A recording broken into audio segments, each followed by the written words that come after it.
বুকের মধ্যে ক্রোয়েশিয়া নামক ব্যথাটা যাদের আছে তারাই কেবল বুঝতে পারবে এই জয়টা ক্রোয়েশিয়ার মতো দলের বিপক্ষে ব্রাজিলের জন্য কতটা স্বস্তির, কতটা আনন্দদায়ক।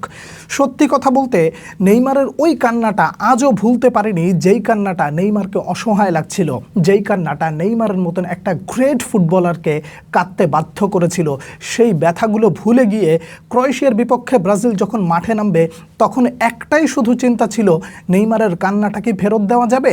হয়তো বিশ্বকাপের ওই ম্যাচটা আর ফিরে আসবে না, কিন্তু ব্রাজিলকে নিজেদের অস্তিত্ব টিকিয়ে রাখার জন্য যেই ধরনের ফুটবল খেলতে হতো সেই একটা পরীক্ষা বিশ্বকাপের আগে দেওয়া দরকার ছিল। এবং বড় দলের বিপক্ষে ব্রাজিল যে আসলে হারিয়ে যায়নি বা ব্রাজিল যে আসলে ফিরে আসার প্রত্যয় নিয়ে গুছিয়ে ফুটবল খেলছে সেটার একটা বার্তা দেওয়া দরকার ছিল। নেইমার জুনিয়র, এই ম্যাচটা আপনাকে উপহার দেওয়ার মতোই এইরকম একটা ফুটবল ম্যাচ ব্রাজিল উপহার দিয়েছে ভক্তদের। এজন্য বলা যায় যে কার্লো আনচেলত্তি, আপনাকে অসংখ্য ধন্যবাদ। এই ম্যাচটাকে আপনি যেই দৃষ্টিকোণ থেকেই আপনি বর্ণনা করবেন সেই দৃষ্টিকোণ থেকেই আপনার কাছে একটা আত্মতৃপ্তি মনে হবে। শুরু থেকেই শুরু করি। প্রথম হাফটা ব্রাজিলিয়ান প্লেয়ারদের মধ্যে কী ছিল জানেন? ক্ষুধা। আমাকে জিততে হবে, আমাকে গোল করতে হবে, একই সাথে আমার দলকে রক্ষা করতে হবে। তার মানে যখন প্রয়োজন হয়েছে তখনই আমরা অ্যাটাকে গিয়েছি, যখন আমাদের প্রয়োজন হয়েছে মিডফিল্ডে থেকেছি, যখন প্রয়োজন হয়েছে নিচে নেমে খেলেছি। এইটা ছিল প্রথম হাফের। কিন্তু একটা জিনিসই শেষ পর্যন্ত অভাব ছিল, সেটা হলো গোলের। প্রতিপক্ষের একজন গোলকিপার যখন একেবারে দেয়াল হয়ে দাঁড়িয়ে যায় তখন আসলে কিছু করার থাকে না। প্রথম হাফে 3টা গোল হওয়ার কথা ছিল প্রথম হাফে, সেই 3টা গোলের জায়গা যখন একটা গোল এসেছে স্বস্তি এবং কাউন্টারে, তখনই বুঝে নিতে হচ্ছে যে রিয়াল মাদ্রিদের তারকা খেলোয়াড় ভিনিসিয়াস জুনিয়র ওই যে একটা স্পিডি অ্যাটাক যেটা দিয়েছেন এবং ওই জায়গা থেকে দানিলো যে গোলটা করেছেন, এই গোলটা শুধুমাত্র তিনি দলকে আগায় নেন নাই, তিনি বিশ্বকাপে নিজের জায়গাটা এক প্রকার পাকাপোক্ত করেছেন। ম্যাথিউস কুনহার ওই পাসটাকে আপনি কিভাবে বর্ণনা করবেন? যেন আপনি ভিডিও গেম খেলছিলেন, আপনার চোখের সামনে এমন একটা কিছু রয়েছে যে ওই একটা পাস যদি 100% নিখুঁত না হয় তাহলে আপনি বোধহয় ম্যাচ থেকে ছিটকে যাবেন।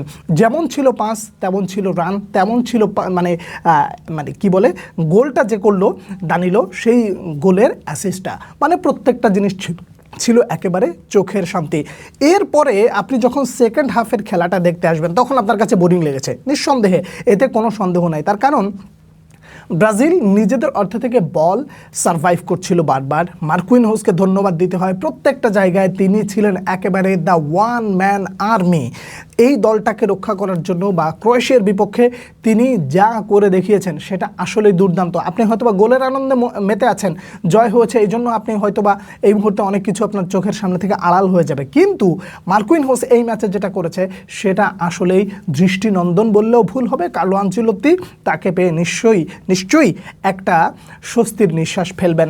এই জায়গা থেকে একটা জিনিস বলতে হয়, তা হলো প্রথম হাফে আপনি যে ক্ষুধাটা দেখেছেন সে সেকেন্ড হাফে সেই ক্ষুধাটা ওইভাবে পাওয়া না গেলেও একটা জিনিস বোঝা গেছে, তা হলো নিজেদেরকে ডিফেন্ড করতে শিখতে হবে। তার মানে যখন গোলের প্রয়োজন ছিল আমরা গোল করেছি, এখন তারা ডিফেন্স ভেঙে দিয়ে বা নিজেদের অর্ধ থেকে বেরিয়ে এসে আমাদেরকে যখন তারা চেপে ধরবে তখন আমরা নিজেদেরকে কীভাবে ডিফেন্ড করতে পারি এই জায়গাটা কার্লো আনচেলত্তি খুব ভালো করে মোটামুটি পরীক্ষা করে নিলেন। কিন্তু দুঃখজনক হলেও সত্য, গোলকিপারদের এই অফেন্সিভ মেন্টালিটি আসলে কবে নাগাদ শেষ হবে এটা আসলে জানি না। আপনি ফ্রান্সের বিপক্ষে অ্যাডারসনের কথা বলেন যে গোলগুলো হয়েছে, অ্যাডারসন ওইরকম অ্যাগ্রেসিভ চিন্তাভাবনা না করলে কি আসলে এই গোলগুলো হতো কিনা, এটা একটা প্রশ্ন। কিন্তু বেন্তোর ক্ষেত্রে আপনি এই প্রশ্নটা করেন, দুজন ডিফেন্ডার প্রায় ধরে ফেলছিলেন, কিন্তু সেই জায়গা থেকে বেন্তো এগিয়ে আসলেন এবং গোলটা কনসিড করলেন। এরপরে এন্দ্রিক নামলেন, তারপরে ইগোর থিয়াগো নামলেন, রায়া নামলেন এবং ব্রাজিলকে অন্যরকম একটা ব্যাকআপ প্রশান্তি দান করলেন।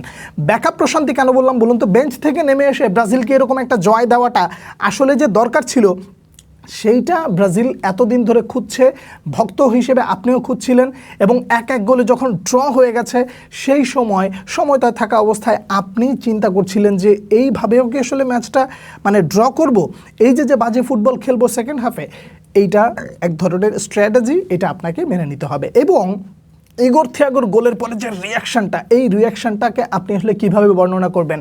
এইগুলো আসলে ব্রাজিলের জন্যই জন্ম হয়েছে। তার মানে যে আমি ব্রাজিল দলের জন্য কবে একটা সুযোগ পাবো এবং সেই সুযোগে নিজেকে প্রমাণ করব। এন্দ্রিক বলটা হাতে নিলেন, দাঁড়িয়ে থাকলেন, কার্লো আনচেলত্তি সাইড আউট থেকে ইগোর থিয়াগোর কথা মেনশন করে বললেন তাকে দিয়ে পেনাল্টিটা নেওয়াও, কারণ সে আত্মবিশ্বাসী, ইপিএলে ভালো করছে। সেই জায়গায় কার্লো আনচেলত্তির আস্থার প্রতিদান দিলেন এবং সর্বশেষ গোলটাকে আপনি কিভাবে বর্ণনা করবেন? আমি জাস্ট স্পিচলেস। কেন? এন্দ্রিকের ওইরকম সুপার রান, এই রানগুলো কাজে লাগানোর পর যখন একটা পাস দেওয়া হলো, ওই জায়গা থেকে গোল হওয়ার সম্ভাবনা একটু কমই ছিল, কিন্তু মার্টিনেলি যে ফিনিশটা দিলেন, what a finish, what a player he is. English premier লিগে মার্টিনেলির এরকম দুর্দান্ত ফিনিশিংয়ে যখন তিনি দলকে এগিয়ে নিতেন, তখন আপনারা হয়তোবা আফসোস করতেন, ইস এই খেলাগুলো ব্রাজিলে কোথায়, এই খেলাগুলো ব্রাজিলে কেন দেয় না। অবশেষে মার্টিনেলি নিজের নামের প্রতি শুধু সুবিচারই করেননি, একটা গোল দিয়ে একটা জায়গা পাকাপোক্ত করে রাখলেন যে ভিনিসিয়াস এবং মার্টিনেলি এই দুজন একসাথে না হয়ে একজন একজনের ব্যাকআপ হিসেবে বিশ্বকাপে ভালো কিছু দেখাতে যাচ্ছে। এই ম্যাচে প্রাপ্তির আলাপ অনেক। প্রাপ্তির আলাপের জায়গা হলো ফ্রান্সের সাথে আপনি যেই রকম এলোমেলো ফুটবল খেলেছেন, আপনি ক্রোয়েশিয়ার বিপক্ষে ততটা গোছালো ফুটবল খেলেছেন। যখন প্রয়োজন ছিল অ্যাটাকিং ফুটবল খেলেছেন, যখন প্রয়োজন ছিল নিজেদের ডিফেন্ড করেছেন, যখন প্রয়োজন ছিল নিজেদেরকে গুছিয়ে আবার কাউন্টার অ্যাটাকে যাওয়া, একই সাথে জয়টা নিশ্চিত করা, সেটাও করেছেন।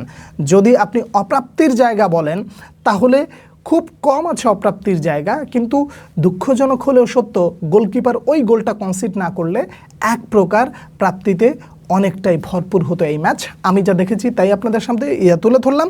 এই ম্যাচে সবথেকে প্রাপ্তির কোন কোন ব্যক্তি, কার খেলা সবথেকে বেশি ভালো হয়েছে, সে বিষয় নিয়ে আপনারা যদি কিছু জানাতে চান অবশ্যই জানাবেন। পরবর্তী ভিডিওতে আবার দেখা হচ্ছে, সে পর্যন্ত অনেক অনেক ভালো থাকবেন। আল্লাহ হাফেজ।